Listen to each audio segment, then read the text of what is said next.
स्वागत है आप सभी का। आपके साथ मैं हूं स्वप्निल। सबसे पहले बात उस फैसले की जिसका इंतजार कर्नाटक समेत पूरे देश को है। मुमकिन है कि फैसला बुधवार को आ जाए। हम बात कर रहे हैं हिजाब विवाद की। हिजाब विवाद बुधवार को भी सुनवाई। मंगलवार को हाईकोर्ट ने नहीं दिया फैसला। बना चुनावी मुद्दा, मार्च में सुनवाई की मांग। हिजाब विवाद सियासी या मजहबी?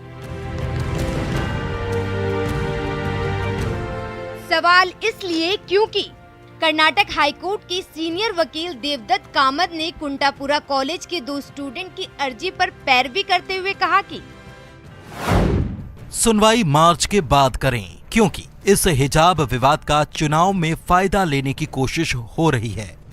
इसके जवाब में बेंच ने कहा कि ये चुनाव आयोग से जुड़ा मामला है, हमसे जुड़ा नहीं। एक तरफ तो ये मामला कोर्ट में है और हाई कोर्ट ने अगले आदेश तक राज्य के स्कूल कॉलेजों में हर तरह की धार्मिक पोशाक पर रोक लगाई है। बावजूद इसके देखिए हो क्या रहा है। इन तस्वीरों में हो रहे प्रदर्शन की वजह है हिजाब। प्रशासन ने हिजाब के साथ क्लासरूम में बैठने की इजाजत नहीं दी, तो छात्राओं ने हिजाब के बजाय किताब को छोड़ना ही मुनासिब समझा। शिवमोगा में तो कुछ छात्राओं ने परीक्षा तक छोड़ दी। विजयवाड़ा में हिजाब के समर्थन में रैली निकाली गई। जरा सोचिए कि क्या हो रहा है। हिजाब के हट के सामने शिक्षा के हक को ठुकराया जा रहा है। बता दें कि कर्नाटक में 10वीं तक के स्कूल सोमवार से ही खुल चुके हैं। अब बुधवार को यानी 16 जनवरी से 11वीं 12वीं के स्कूल कॉलेज फिर खोले जाने का ऐलान कर दिया गया है और इसी दिन अब बुधवार दोपहर 2:30 बजे इस मामले पर सुनवाई फिर से होगी। Bureau report, news 18 network.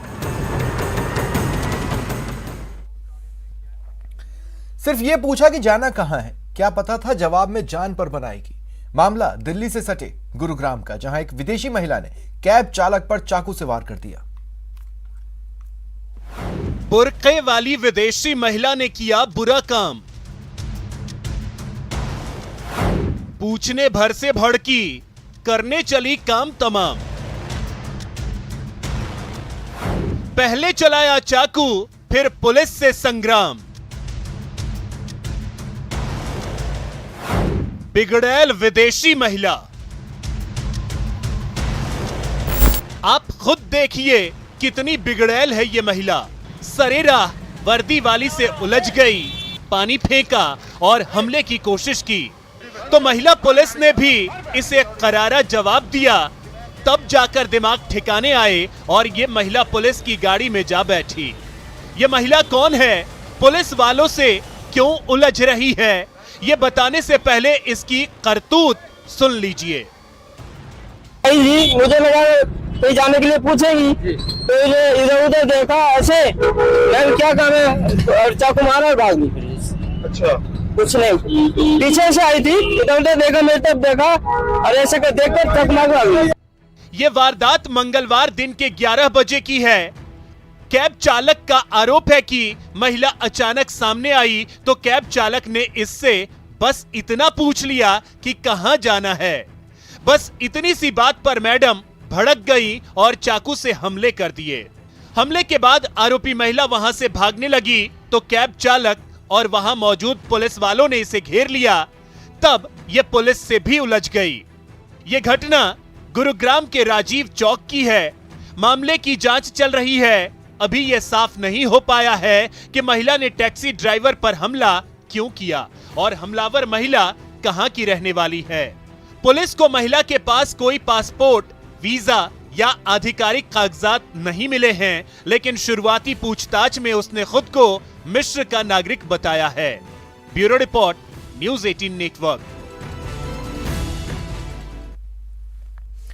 Dipendra Singh से मुख्यमंत्री अशोक गहलोत ने मुलाकात की। कांग्रेस विधायक दीपेंद्र सिंह शेखावत से सीएम गहलोत मिले। सीएम ने उनकी कुशल क्षेम पूछी। शेखावत के परिजनों से भी मुलाकात की। शेखावत के जल्द स्वस्थ होने की उन्होंने कामना की है।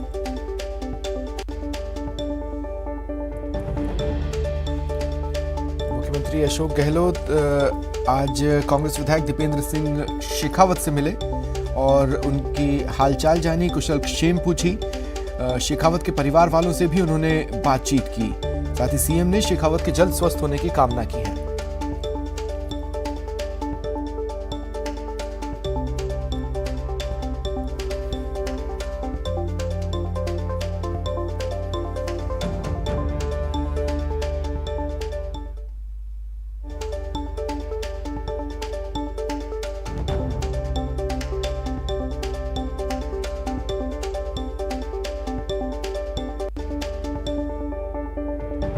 मुलाकात के दौरान के फोटोग्राफ्स भी आप अपने टीवी स्क्रीन पर देख पा रहे हैं। मुख्यमंत्री अशोक गहलोत मिलने पहुंचे कांग्रेस विधायक दीपेंद्र सिंह शेखावत से।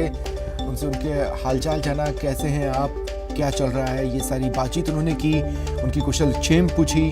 साथ ही शेखावत के जो परिवार वाले हैं उनसे भी उन्होंने बातचीत की, मुलाकात की।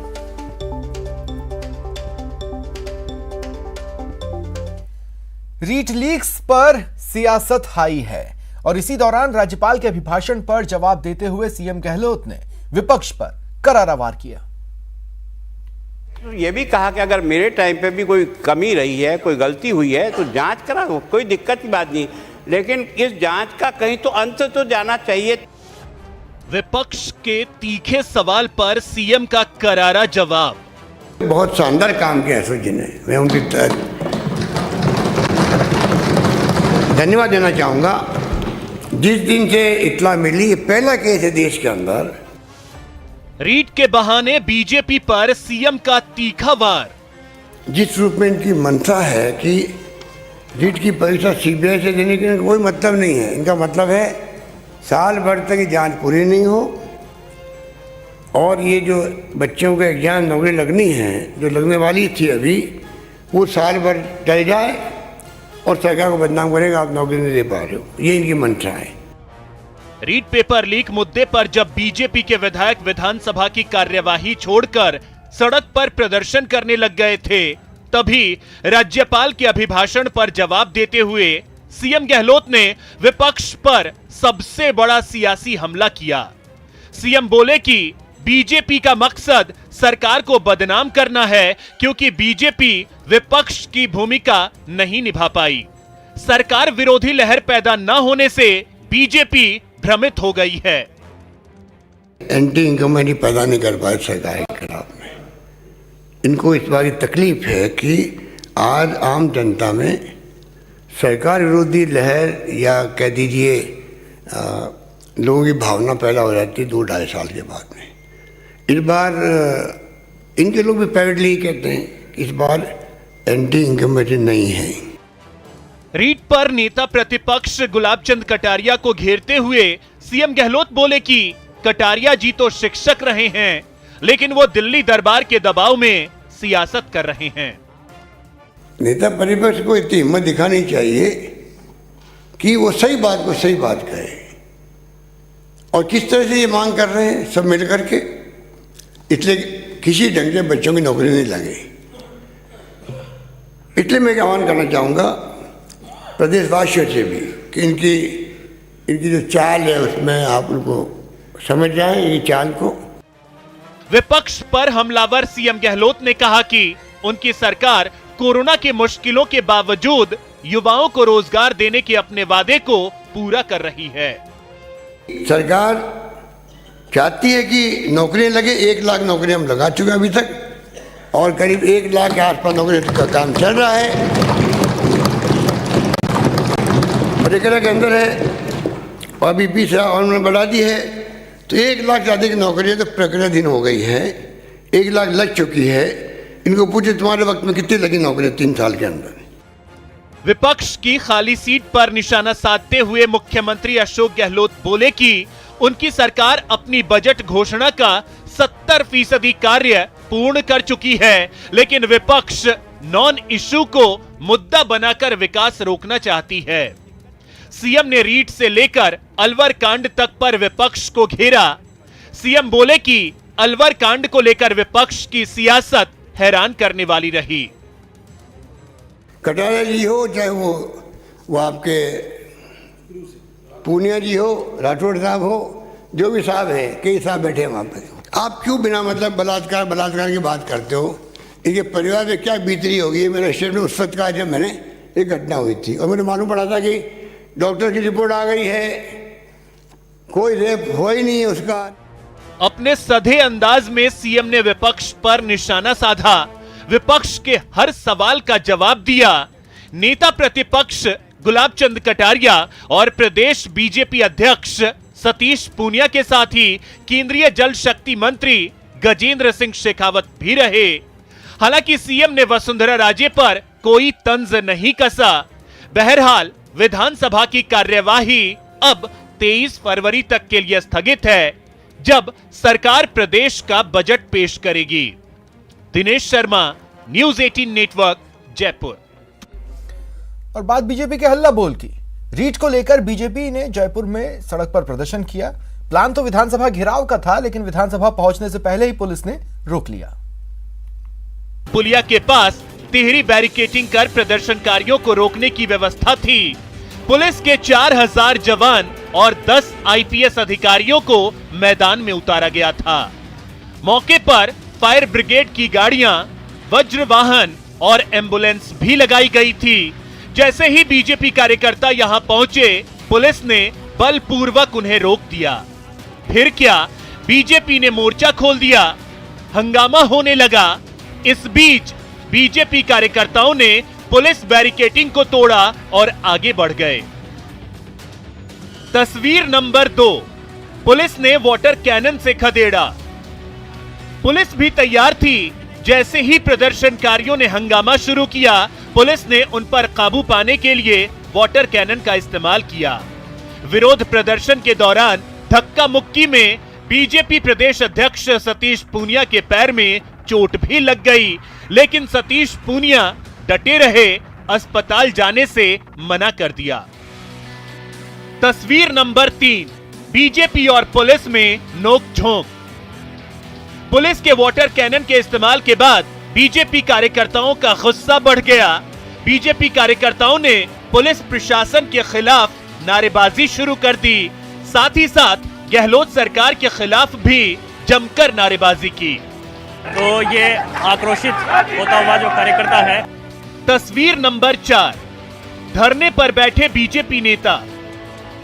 पुलिस के रोके जाने पर उप नेता प्रतिपक्ष राजेंद्र राठौड़, बीजेपी सांसद किरोड़ी लाल मीणा, बीजेपी नेता अरुण चतुर्वेदी वहीं धरने पर बैठ गए। वाटर कैनन के इस्तेमाल को लेकर अपनी नाराजगी जाहिर की। तस्वीर नंबर 5, बीजेपी नेताओं ने दी गिरफ्तारियां। काफी देर तक हंगामा होता रहा, नारेबाजी होती रही। सीबीआई जांच की मांग को लेकर बीजेपी का प्रदर्शन जारी रहा और आखिर में बीजेपी नेताओं ने अपनी अपनी गिरफ्तारियां दी। हम लोग युवा मोर्चे के लोग, पार्टी के सारे मोर्चे, पार्टी के सारे कार्यकर्ता इन नौजवानों के साथ न्याय दिलाने के लिए है। ये आंदोलन का तीसरा चौथा चरण था। सरकार ने लाठी से, वाटर कैनन से दबाने की कोशिश की, लेकिन हम इन बेरोजगारों की आवाज बराबर उठाते रहेंगे। अशोक गहलोत की लाठी, गोली, वाटर कैनन हमारी आवाज को रोक नहीं पाएंगे। तांत्रिक तरीके से अपनी बात को इस लोकतंत्र के मंदिर के सामने जाकर प्रजातांत्रिक तरीके से रखना चाहते थे। पुलिस ने वाटर कैनन का इस्तेमाल किया, लाठीचार्ज की, बदतमीजी की, सरकार के इशारे पर की और इस आंदोलन को पुलिस के बल पर सरकार तोड़ना चाहती है। इसमें सरकार कामयाब नहीं होगी। हम अंतिम क्षणों तक लड़ेंगे इसमें। साफ है, रीट को लेकर बीजेपी सीबीआई जांच पर अड़ी है और इसे लेकर उसके इरादे साफ हैं। यानी आने वाले दिनों में रीट को लेकर रार और भी बढ़ने वाली है। जयपुर से न्यूज़ 18 राजस्थान के लिए महेश दाधीच के साथ सौरभ गृहस्थी की रिपोर्ट। रुकते हैं ब्रेक के लिए।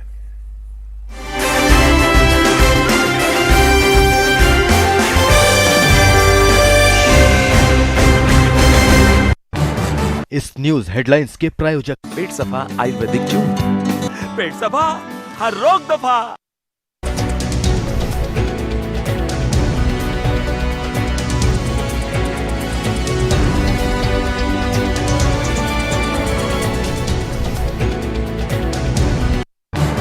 इस न्यूज हेडलाइंस के प्रायोजक पेट सफा आयुर्वेदिक चूर्ण, पेट सभा हर रोग दफा।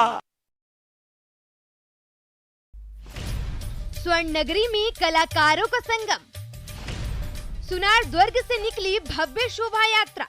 कला संस्कृति और धरोहर की धरती जैसलमेर और विदेशी सैलानियों की यहाँ पर आवक। ये देखिए किस तरह से विदेशी सैलानी जो है वो यहाँ पर लुत्फ उठाते हुए नजर आ रहे हैं। आप देख सकते हैं कि मरु महोत्सव की ये शोभा यात्रा का भंगम दृश्य, जिसमें यहाँ कला और संस्कृति के अनूठे संगम के बीच राजस्थान की और महाराष्ट्र, गुजरात, अन्य प्रदेशों की कला के बीच ये टूरिस्ट जो है वो लुत्फ उठाते हुए नजर आ रहे हैं। मरु महोत्सव का आगाज कलेक्टर डॉक्टर प्रतिभा सिंह समेत कई जनप्रतिनिधियों और प्रशासनिक अधिकारियों ने हरी झंडी दिखाकर किया।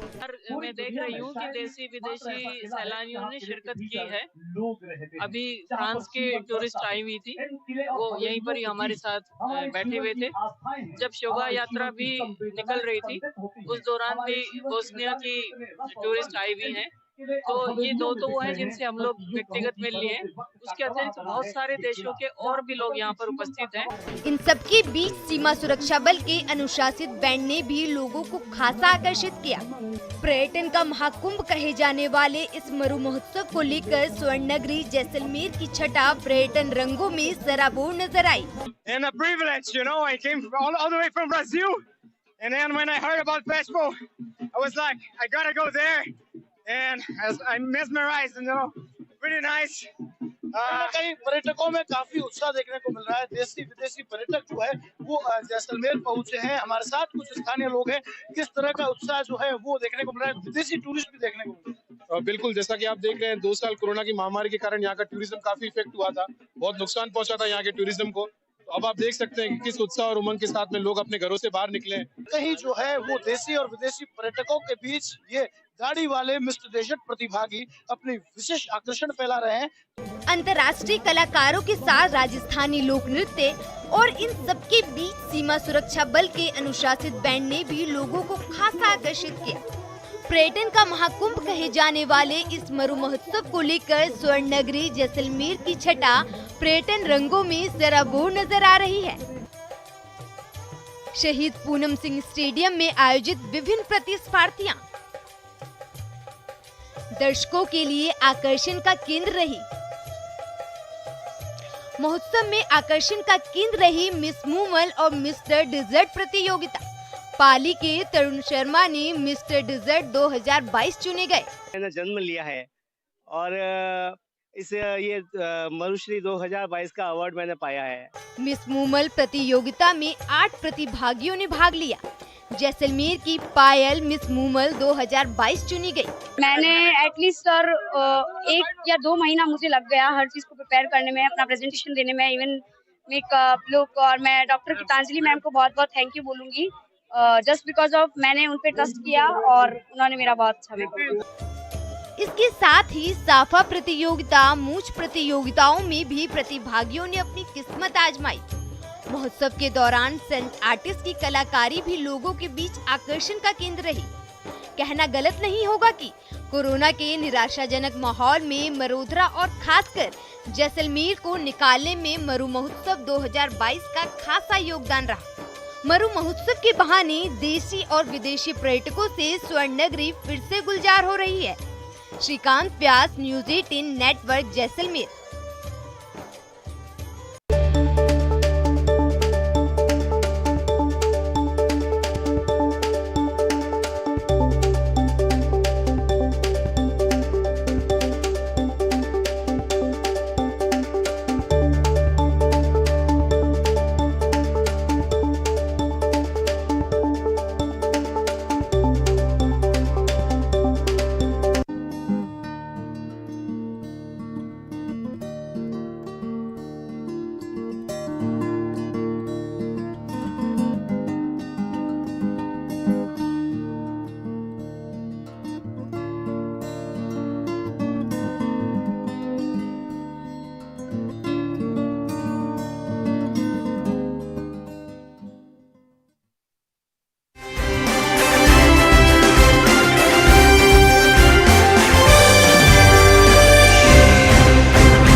मरु महोत्सव के तीसरे दिन भी तमाम कलाकारों ने अपने अपने हुनर का जमकर प्रदर्शन किया। कुछ तस्वीरें देखिए आप।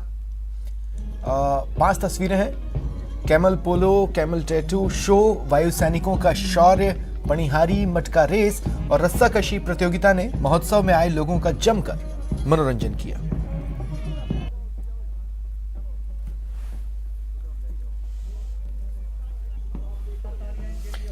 कैमल पोलो की बात करें तो बीएसएफ और कैमल पोलो एसोसिएशन के बीच मैच हुआ। रेगिस्तान के जहाज पर बैठकर शॉट लगाए गए। सीमा सुरक्षा बल ने 3-0 से मुकाबला जीत लिया।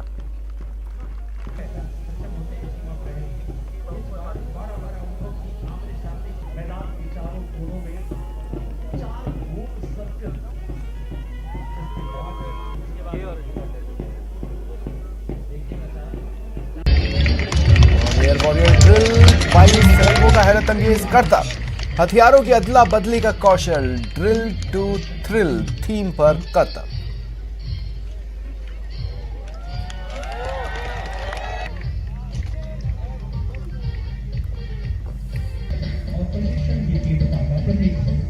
यह वर्दी में आपकी प्लस फॉर्मेशन बनाकर महिलाएं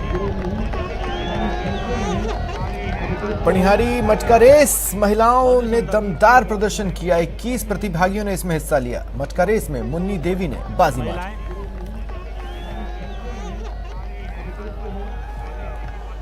बहुत ही सुंदर महिलाएं। और फिलहाल इतना ही। चलते चलते क्रिप्टो की समझ। नमस्कार। ज़ेपन न्यूज 18 की खास पेशकश क्रिप्टो की समझ में आपका बहुत स्वागत है, जहां हम आपको बताते हैं कि क्रिप्टो जगत की अहम खबरें और वो जानकारी जो आपको बनाती है एक बेहतर क्रिप्टो इन्वेस्टर। तो एपिसोड शुरू करते हैं और क्रिप्टो से जुड़ी कुछ अहम जानकारी आपको बताते हैं। 2023 में आएगा भारत का अपना डिजिटल रुपया। सरकारी सूत्रों के हवाले से खबर है कि भारत का अपना ऑफिशियल डिजिटल रुपया 2023 की शुरुआत में सभी के सामने प्रदर्शित कर सकता है। यह फिलहाल निजी कंपनियों के इलेक्ट्रॉनिक वॉलेट जैसा होगा। हालांकि ये सोवरेन बैक्ड फैसिलिटी होगी। रिजर्व बैंक द्वारा ब्लॉकचेन के आधार पर विकसित किया जा रहा है डिजिटल रुपया और सभी लेन देन का पता लगाने में सक्षम होगा। मौजूदा इलेक्ट्रॉनिक वॉलेट का इस्तेमाल करते हुए लोग निजी कंपनी को पैसा ट्रांसफर करते हैं और वो कंपनी पैसा अपने पास रखता है और कोई लेन देन होने पर भुगतान करता है। डिजिटल रुपए के मामले में आप अपने फोन में एक डिजिटल करेंसी रखेंगे जो सेंट्रल बैंक के पास होगी और वहां से इसे किसी भी व्यापारी को जिसकी सेवाएं या सामान आपने लिया है उसे ट्रांसफर कर दिया जाएगा। डेफी इंफ्रास्ट्रक्चर प्रदान करने वाली क्रेडो ने $80 एमएन रेज किए। क्रेडो जो एक डिसेंट्रलाइज्ड फाइनेंस यानी कि डेफी इंफ्रास्ट्रक्चर कंपनी है, उसने अपने हालिया फंडिंग में $80 मिलियन रेज किए हैं। कथित तौर पर इसे ओवर सब्सक्राइब फंडिंग राउंड में कंपनी का मूल्य $460 मिलियन आंका गया है। फंडिंग राउंड में $60 मिलियन प्राइमरी कैपिटल और $20 मिलियन सेकेंडरी इन्वेस्टर्स से मिले। इस फंड के साथ क्रेडो रिटेल इन्वेस्टर्स के लिए मौजूदा प्रोडक्ट्स एक्सपेंड करने के साथ ही नई जियोग्राफिक्स में भी कदम रखेगा। सोने की कीमत से लिंक्ड क्रिप्टो करेंसी लाएगी Meston company. Japanese trending house Mitsui and company जल्द ही एक ऐसी क्रिप्टो करेंसी लॉन्च करने जा रही है जो सोने की कीमत से लिंक्ड होगी। एक लोकल न्यूज रिपोर्ट्स के अनुसार ज़िपैंग कॉइन नाम का ये टोकन रिटेल इन्वेस्टर्स को बेचा जाएगा और लंदन मेटल एक्सचेंज से मित्सुई द्वारा येन में खरीदे गए सोने की कीमत से जुड़ा होगा। एक ज़िपैंग कॉइन की कीमत 1 ग्राम सोने के मूल्य के बराबर होगी और इसकी guarantee Sumitomo Mitsui banking corporation द्वारा दी जाएगी। संभावना है कि ज़िपैंग कॉइन जापान का पहला गोल्ड लिंक टोकन होगा। चूंकि ये गोल्ड प्राइस से लिंक्ड है इसलिए ये क्रिप्टो ज्यादा स्टेबल होगा। ज़िपैंग कॉइन को शुरू में मित्सुई के खुद के एक्सचेंज के जरिए बेचा जाएगा जिसे 7 बैंक और कुछ पार्टनर्स के साथ एस्टैब्लिश किया गया है। मित्सुई की योजना ज़िपैंग कॉइन को ट्रेडिंग हाउस के एफिलिएटेड रिटेलर्स के लिए एक पेमेंट टूल के तौर पर इस्तेमाल करने की भी है। ब्लॉकचेन टेक्नोलॉजी बदल रही है गेमिंग इंडस्ट्री की तस्वीर। जी हाँ, ब्लॉकचेन टेक्नोलॉजी ग्लोबल लेवल पर कई इंडस्ट्रीज में इनोवेशन लेकर आ रही है। गेमिफाई एंड नए डिसेंट्रलाइज्ड इंडस्ट्री इनोवेशंस में से एक है NFTs, डेफी और मूलभूत ब्लॉकचेन कॉन्सेप्ट के साथ शामिल ट्रेडिशनल गेम्स की वजह से गेमिंग कम्युनिटी में एक अच्छा बदलाव देखने को मिल रहा है। गेमिफाई के प्ले टू अर्न मॉडल की वजह से गेमर्स को गेम में टास्क या मिशन पूरा करके पैसों से रियल रिवॉर्ड्स कमाने का मौका मिलता है। बेहतरीन गेम परफॉर्मेंस और स्केलेबिलिटी के लिए इसे फास्ट ब्लॉकचेन पर बनाए जाने की जरूरत होती है। गेमिफाई के दुनिया से असाधारण ग्रोथ देखने को मिली है। इससे ग्लोबल गेमिंग मार्केट पर एक पावरफुल इंपैक्ट पड़ने की उम्मीद है। माना जा रहा है कि 2026 तक ये मार्केट $314.40 बिलियन तक पहुंच जाएगा और एक सर्वे के मुताबिक 4 में से 3 ऑनलाइन गेमर्स वर्चुअल एसेट्स को एक ऐसी करेंसी के लिए एक्सचेंज करना चाहते हैं जिसका इस्तेमाल कई प्लेटफॉर्म पर किया जा सके। खिलाड़ी अब कई ट्रेडिंग प्लेटफॉर्म पर डिजिटल एसेट्स का ट्रेड और एक्सचेंज कर सकते हैं। क्रिप्टो की समझ में आज के एपिसोड के लिए फिलहाल इतना ही। नेक्स्ट वीक फिर मुलाकात हो।